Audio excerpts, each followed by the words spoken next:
દરરોજ અહીંયા તો હું દિલ્હી એટલે એની અંદર પાણીની સુવિધા નહીં. આ નર્મદપુરા પ્રાથમિક શાળા અહીંયા કોઈ પાણીની સુવિધા નથી ને બાળકો બધા અહીંયા ગટરના પાણીએ ડીશો ધોવે છે. જોઈ લો ખાલી આ અહીંયા ગટર છે પાણીની. આ બધા બાળકો અહીંયા ડીશો ધોવા આવે છે જમીને.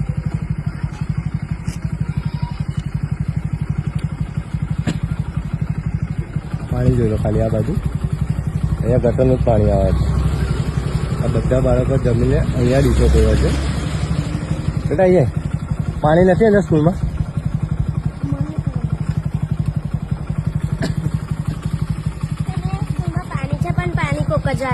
કોક જ વાર આવે છે ને ડીશો દરરોજ જમીને અહીંયા જ ધોવાની એવું? હા, અમુક વાર પાણીથી ધોઈએ કારણ ટાંકીમાં ભરેલું હોય તો સાહેબને કીધું તમે? હા, સાહેબે કીધું છે અમુક વાર આવે પાણી. હા, એ ટ્યુબવેલ પાછું ખોદાય. બેટા એનાથી બીમાર ના પડે? બીમાર પડે તો પછી પણ અમે તો આ ઘેર જઈને પાછી જઈએ. એમને પેલા જમીન ધોવો તો બી અહીંયા તો ના ધોવાય ને. નર્મદપુરા પ્રાથમિક શાળા વાઘોડિયા.